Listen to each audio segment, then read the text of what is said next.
guys, I want to preface all lacrosse ball and trigger point work, but there is no quick or easy fix to the human body.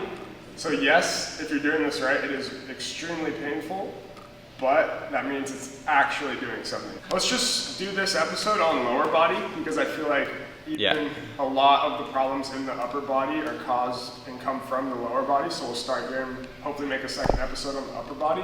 First thing you can do with this little bad boy right here, bottom of the foot. I like to go right under the ball of the foot, right under the heel, outside part, and the arch. And all trigger point, guys, it's not about rolling. We're not rolling. This isn't a foam roller where you roll around. This is about consistent pressure for about 2 minutes in one spot. So I'm gonna put as much pressure as I can right under the ball of my foot. I'm gonna feel that almost, I kind of feel some stuff shooting up this whole side of my body, and that's normal. And I'm just gonna, like I said earlier, deep breaths. If you're not breathing, you're not getting anything out of it. So I'm breathing. You can tell this man is getting something out of it. A good indicator for like how long you should be doing it is you step on it, put as much pressure as you can, like literally as much pain as you can bear, and just stay there until it decreases to like a 3 or a 4. And however long that takes is how long you need to do it for. Yeah, I like to also say 10 to 15 deep breaths. So long inhale, long exhale, like, that's pretty good. 5 seconds in, 5 seconds out. Yeah. Lacrosse ball right on the top of the shin here. And I do recommend, guys, with all trigger point, just get some basics of anatomy down, because we do have some arteries and ligaments that you don't want to be just like crunching down on. So if you're just throwing this ball around in random spots that you don't know where it is, you might not be the best for you. So, you know, if you're hitting a major muscle group, it's going to help. But if we're going down on some arteries and ligaments, not really going to be the move. Good so to know. Tim's going to take this, top of the shin, outer part of the shin. Then, really important, I'm going to throw this leg over my calf. And I'm going to bring all that weight down. And once again, remember, we're not rolling. We're hanging out on top here and breathing. Right in there. Oh! Yeah, that's crazy. Ah! Breathing. So really here, you're going to want to tense up, and because it hurts so bad, you focus on, oh! I like to visualize my muscle fibers, like see my muscle fibers actually relaxing and opening up as I'm doing this, because that pathway helps me do better to relax. Yeah. This is all mental pain tolerance. The more you put in, the more you get out. Tim's actually just holding a planche and putting 0 weight on his shin right now.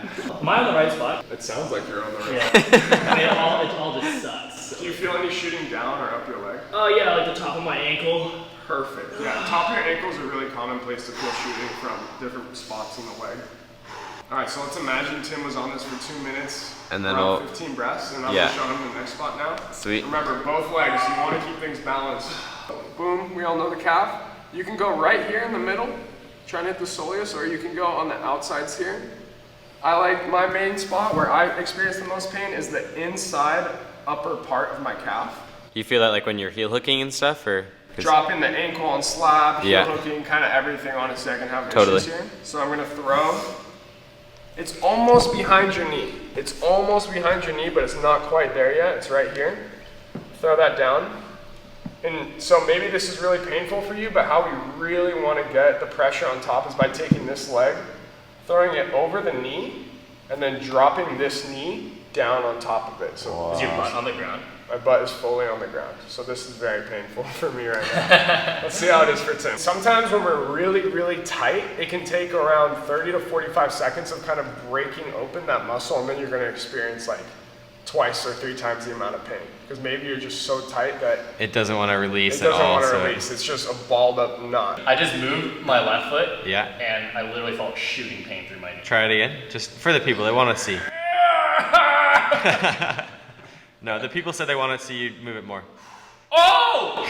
Yo, you feel like different. Active release technique. It's pretty much imagine you're different quack. You're taking that knot, you're pinching it down, and then you're stretching that knot out against the pressure it's being held down on. It's really okay, wait. I was on the wrong spot the whole time. This is it right here. So let's zoom in the camera.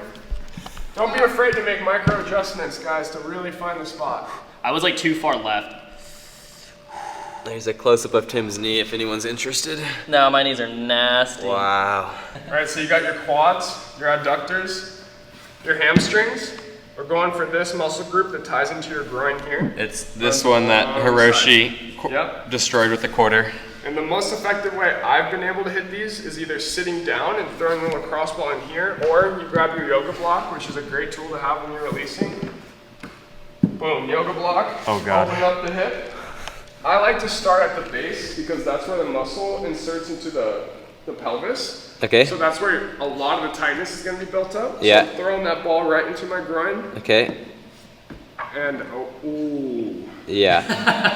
I'm sinking down that. I usually like to throw my hand over my glute and press down even more. And you can actually roll this all the way down across your So when you say here. roll it down, are you actually rolling it down, or are you like just? Not that. That's a good point, Ross. I'm not rolling it down. I'm going to hold 1 point for around 2 minutes. Yeah, and then I'm going to come off, move down slightly, reposition, find that next spot, and I'm going to sink it. The more I open up this opposite leg, the more pressure I'm throwing down. And Yeah. for me personally, my adductors are awful. Yep. So I feel this shoot pain into my knee and my Achilles. When I lacrosse ball, I think most of the time I start off with like 2 minutes of just like moving around a bunch, kind of like stretching, like doing a bit more dynamic stuff to break everything up and just get into that mindset and like willingness to accept the pain and like really breathe into it.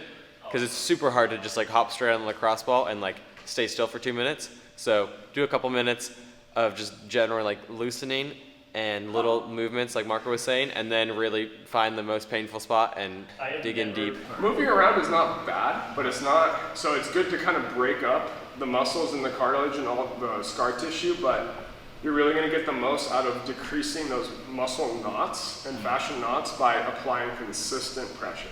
I've never felt that type of pain. So if he wanted to increase the amount of pressure he's throwing on top of this, which he doesn't, Which I don't. I'm going to do it anyway. He's going to drop the arm so his chest is on the ground.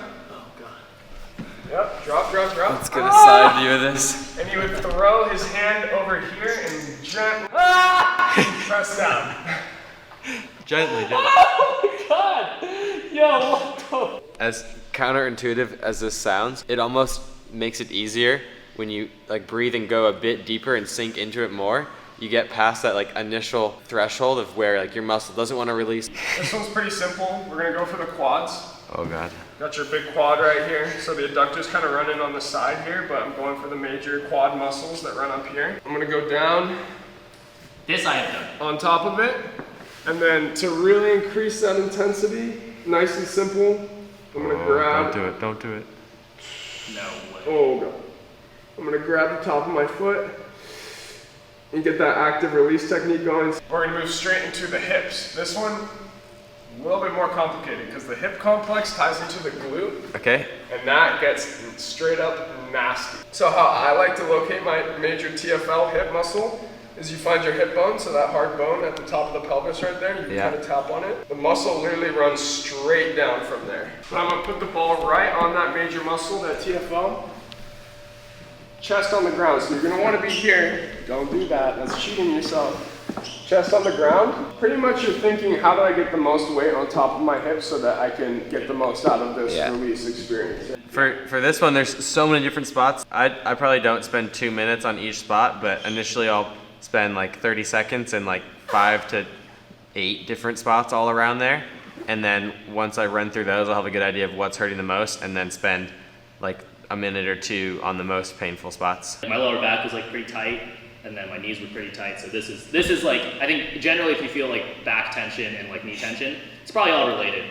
And honestly, even like shoulder tension, it's probably related to your hips and like your glutes. Totally, guys. Everything is so connected. That's like one of the biggest things I've learned from stretching, lacrosse balling, and everything, is you just notice all the different connections and how if one thing's tight, it refers down and creates 4 other things that are tight. So that's why it's really important to take care of yourself and fix things like at the root problem. So if he was ultimately healthy, I could bring this leg down pretty far and I could make this leg touch the ground without any resistance at all. It would just fall under the pressure. Timmy said you're not healthy, bro. I am definitely not healthy. The thing is though, if you're strong, you know, No. That is not the takeaway from this video. We're gonna go hamstring, which is super easy once again. And then we're gonna go glute minimus, that's the one. which is the one. That's Yo. the one. If you hit one, We have an underactive glute maximus and overactive glute minimus, and that's causing our lower back fascia to be thrown out of place. Wow. Not 100% of the time, but for most of us, right? So if you're feeling lower back pain, actually you're gonna wanna dig into where I'm about to show you. Cool, let's get into it. So how I find this, guys, you got your hip bone, right? We found that already. We got our TFL, which we rolled on. Literally, so simple. I'm just gonna move 2 inches back from that hip bone right there. Boom. Right there. To throw maximum pressure over this, pretty simple. Yeah, like this. Oh my god. Throw that over. This. Holy shit, yeah.